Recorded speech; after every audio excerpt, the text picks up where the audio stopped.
Today, the latest weapons, coupled with the fighting skill of the American soldier, stand ready, on the alert all over the world to defend this country, you, the American people, against aggression. This is The Big Picture, an official television report to the nation from the United States Army. Now, to show you part of the big picture, here is Sergeant Stuart Queen. A thin sliver of water which separates the great land masses of the Western Hemisphere is one of America's most important outposts, the Panama Canal. Foreign trade and responsibilities in the Pacific and the Caribbean make it imperative to preserve the security of the canal. That is the primary mission of our armed forces in the canal zone. It's being carried out with unrelenting vigilance by our soldiers in Panama. Duty in Panama, one of the Western Hemisphere's most critical defense areas. Part of a force which guards the shortest land bridge in the Americas between the two great oceans.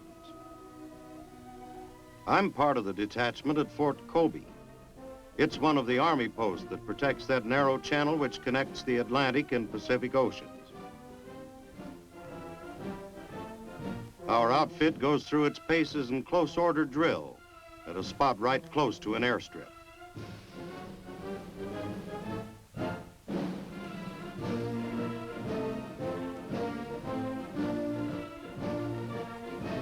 Maintaining the security of this indispensable waterway against attack from land, sea, and air is the main job of the defense establishment.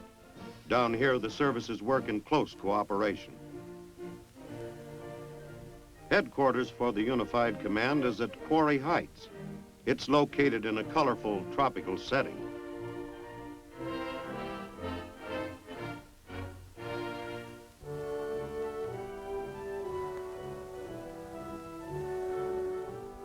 Close by is the headquarters of the Canal Zone Governor. By tradition, the governor has always been an officer of the Army Engineer Corps. This practice has assured that the important position is always held by a person with engineering ability. Most of us find that life here in the Canal Zone is to our liking.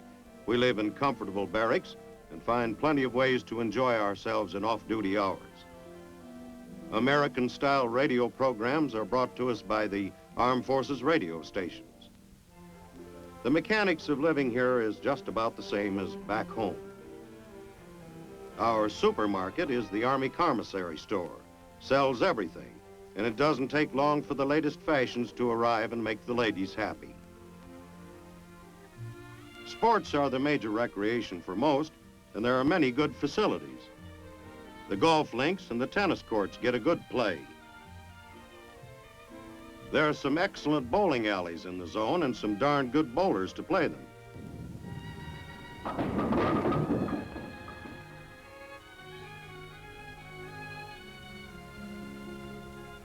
For those who like to ride, there are trails leading into the interior with miles of beautiful scenery. And for sightseeing, the towns of Panama are hard to beat. Many ancient cultures have merged to create an individual atmosphere that is world-renowned. It's easiest to fly into Panama, and a great many people get their first glimpse of Panama City and Balboa from the air. You just can't help being impressed by the tremendous variety of sights, all jammed into a tiny republic which is just about the size of the state of Maine. It's impressive from the moment you arrive at Tucumán National Airport and get to know the prominent landmarks, such as the building housing the National Assembly and the many examples of modern architecture which are springing up all over the country.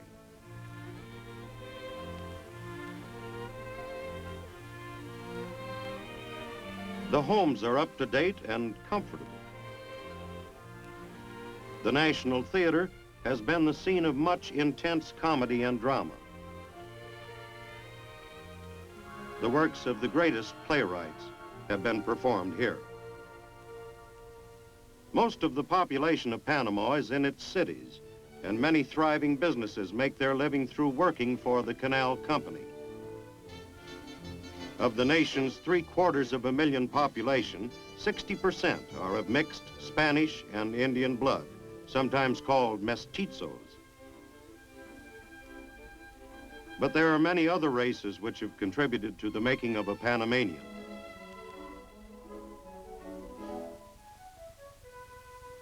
The national lottery plays a big role in the lives of those who hope for a quick change of fortune. Tickets are sold on street corners, and the high spot comes every Sunday morning at 11 o'clock when the winning numbers are drawn.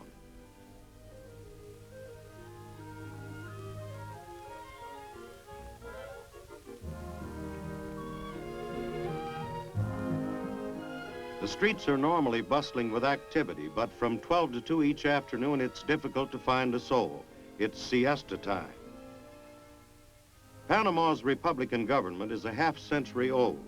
Once a part of the country of Colombia, the country has been turned by an accident of geography into one of the Western world's most critical defense areas. An independent republic was set up in 1903 when Colombia refused to ratify a treaty permitting the United States to build a canal across the isthmus.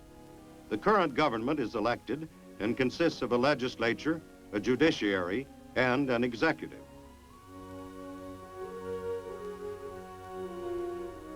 The presidential palace is a showplace which has had many short-term tenants in this land of low political boiling point. Panama has no official army at her command. A police force numbering about 2,500 maintains watch over the citizenry. The country receives protection from foreign invasion through the Monroe Doctrine and other treaties which guarantee hemispheric aid. The new university near Panama City is an impressive series of structures, all built in the modern vein. Like other countries of Central and South America, Panama has recently awakened to the fact that a higher standard of education is needed if she is to take her place at the council tables of the world. The functional and streamlined look of these university buildings mirrors the forward approach Panama is taking toward the entire subject of education. Courses are part of a cooperative education program between Panama and the United States, and they're designed to ensure a free exchange of democratic ideas. The promises of education have brought a new outlook for many, but there are also old beliefs with great influence. Religion is closely tied to the daily life of most Panamanians. Long processions lead to the churches as the holy days are celebrated with great fervor.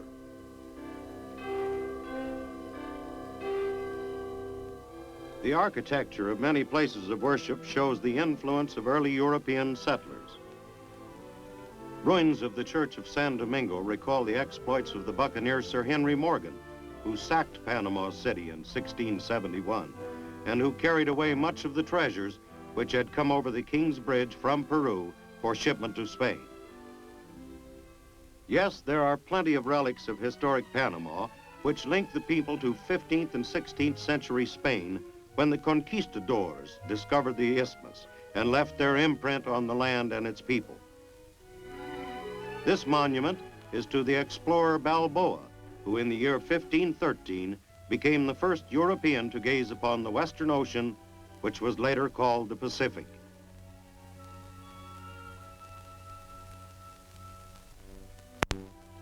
Panama's splendor has many different forms. Scenic beauty is one, and another is at carnival time. Celebrations are held traditionally in the spring as a preface to the Easter season, and they are notable for the intense excitement of the music and dancing.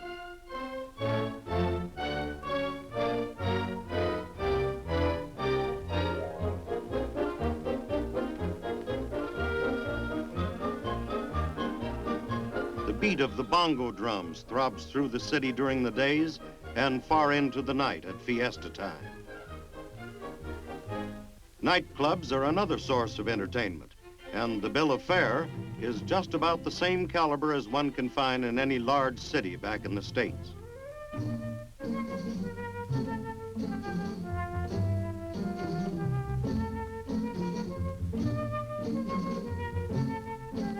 But life in Panama is not all play. Though industrial activity is somewhat limited because most natural resources are in the interior and hard to get at, Panamanians are making a big effort to expand manufacturing capacity. This giant cement plant represents one of the initial attempts to expand to a point where the country will become less dependent on imports and able to exist on what they produce. Panama depends on the United States for much of its subsistence. It is important to our government that the Central American republics have a healthy economy and the vigor to resist the plague of communist infiltration in the Western Hemisphere. Workers in the cities are gradually learning to operate the complicated machinery of modern manufacturing plants.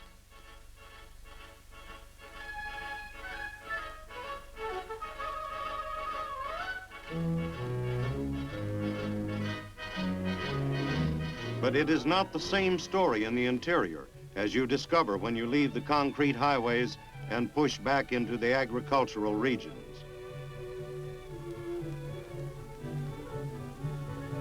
Bananas are the principal crop and form the backbone of the export trade. The harvesting machine here is a sharp machete.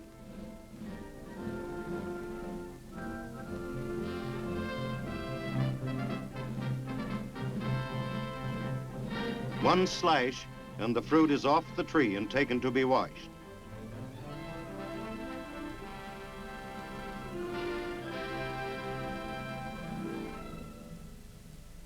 Then it's on its way to be eaten at the tables of the world. The yellow fruit is Panama's top item of her export list.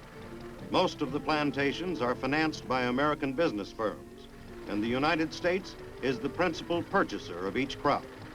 The loading onto refrigerated boats is done by means of specially designed conveyors.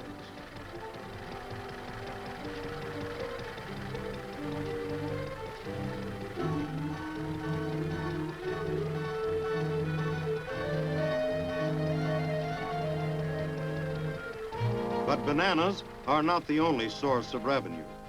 There's a small gold trade, and some attempt is made to dig out other minerals. One other natural resource is the alligator. The skins of the big reptiles are used in the manufacture of many kinds of articles.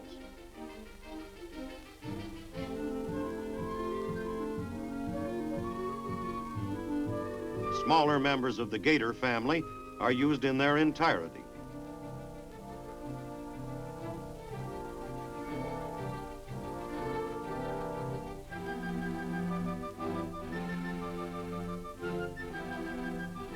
After processing is completed, the skin of the young alligator has been transformed into an attractive handbag, which is sold all over the world. Among Panama's many interesting peoples are the Montunos, whose villages are in the interior. They are a shy, industrious, yet friendly group. The men use their machetes for just about everything.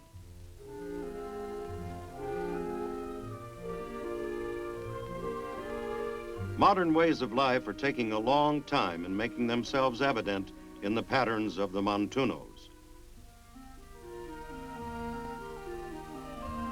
Coffee is another product of importance.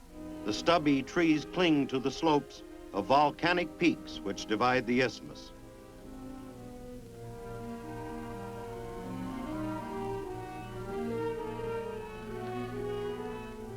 The climate of the Cherokee Hills is just right for producing the beans which eventually find their way to the coffee pots around the globe. Even though Panama produces for international consumption, civilization has barely touched an Indian tribe which continues in a primitive way of life on the islands of San Blas. Though citizens of the Panama Republic, the Indians live according to ancient tribal laws and customs.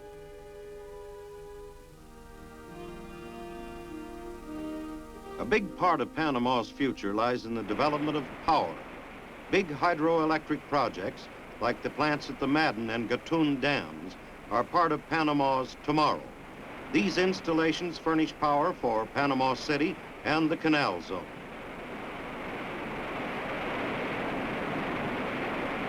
It's an impressive sight when the sluice gates open and the water pours over the dam and rages downstream. The United States is helping many other Latin American countries in their search for tomorrow.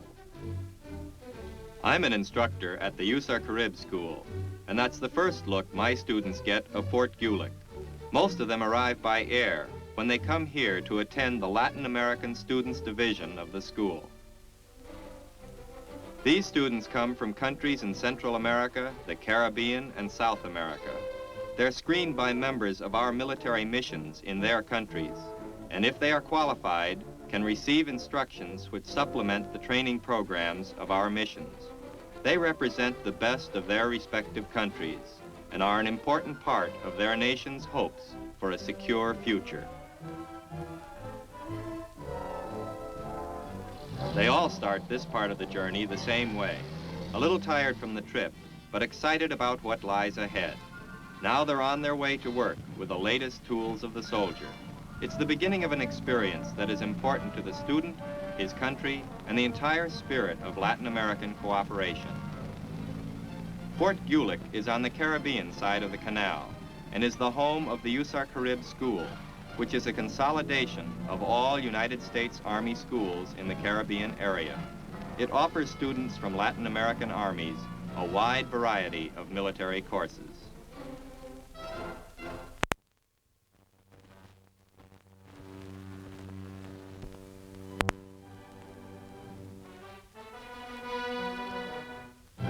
Students are assigned to quarters and issued a certain amount of basic equipment.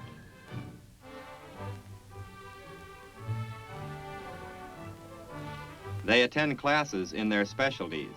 The military police course teaches the details of traffic control.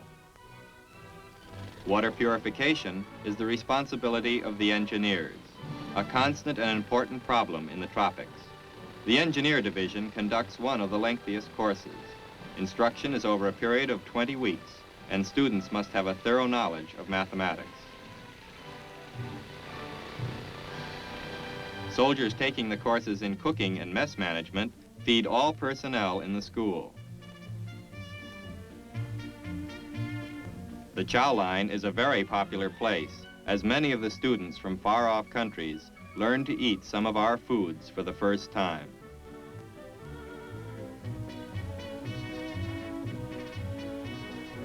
An interesting problem for the young engineers concerns building a footbridge across a 300-foot river.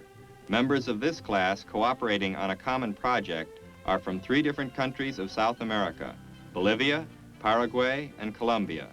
It's slow going at first, but once they learn the secret of working with prefabricated parts, the assembly of the pontoon bridge goes faster.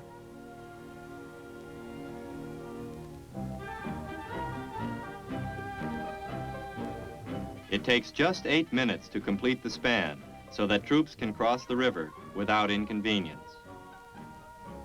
It is important to the preservation of our way of life that men learn to work together on battlefields or athletic fields. At the USAR Carib School, soldiers of many Latin American nations learn to cooperate for their mutual protection.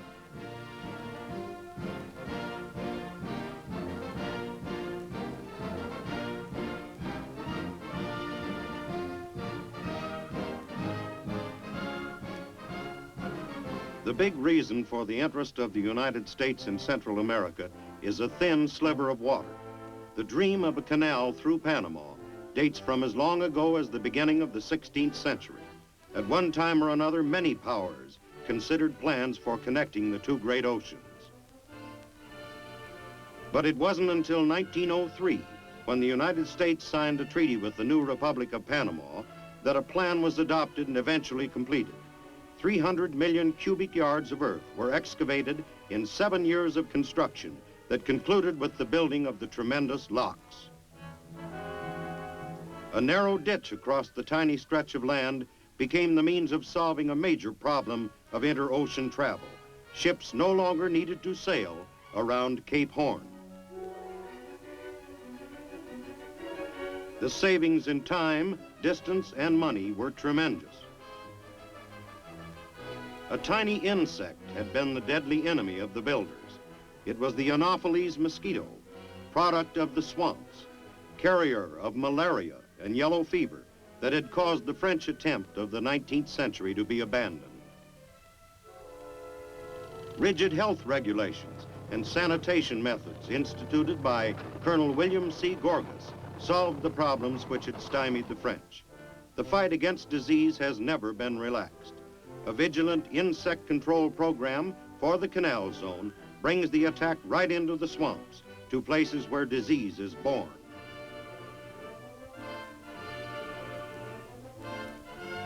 Every resource of medical knowledge has been brought into the fight against tropical sickness, sickness which, if left unchecked, could endanger the security of the Americans.